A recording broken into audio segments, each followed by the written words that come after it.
আজকে আমার মেয়েকে অন্যান্য দিনের তুলনায় অনেক খুশি লাগতেছে। তার একটাই কারণ, সে আজকে বাবার সাথে ঘুরতে যাবে।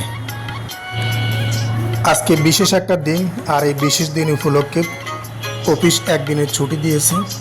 তাই ভাবলাম বাসায় বসে না থেকে অলস সময় না কাটিয়ে পরিবার নিয়ে একটু আশেপাশে কোথাও থেকে ঘুরে আসি।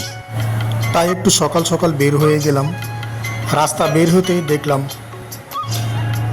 মানুষের সকাল আমাদের আগে হয়েছে, আমরাই অনেক লেট করে ফেলছি। আর এদিকে আমার মেয়ে মনের আনন্দে এদিক সেদিক ছুটাছুটি করতেছে। সে কি করবে সে নিজেও জানতেছে না।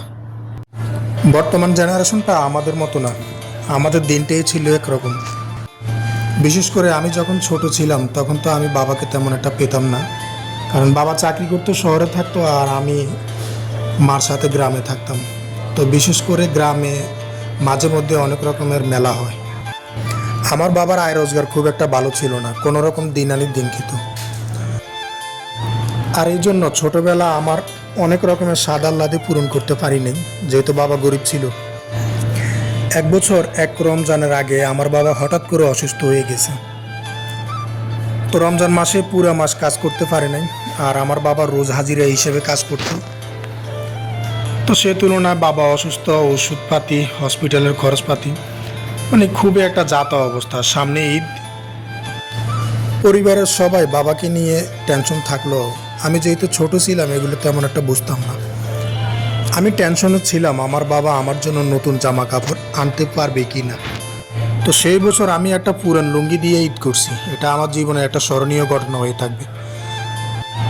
আর আমার ছোট মেয়েটার জন্য সবাই দোয়া করবেন, সে অসুস্থ, বর্তমানে হসপিটালে আছে। তো মোটামুটি সুখ দুঃখের মাঝে আমার ছোটবেলাটা কাটছে। তো এখন আমার সন্তানদেরকে দেখে আমি ভাবি যে না, আলহামদুলিল্লাহ আমার সন্তানটা খুবই সুখে আছে। আমি মোটামুটি ভালোভাবে রাখতে পারতেছি। হয়তো অতটা শৌখিন বা উচ্চ বিলাসিতার মধ্যে আমি তাদেরকে রাখতে পারতেছি না, কিন্তু আমার ছোটোবেলা যেরকম কাটছে তার তুলনায় অনেক হ্যাপি আছে তারা।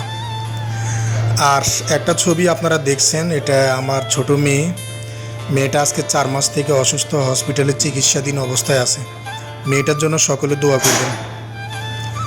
তো এই হচ্ছে আমার ছোট্ট সংসার, ভালো খারাপ মিলিয়ে আমি আছি। সকলে আমার জন্য দোয়া করবেন।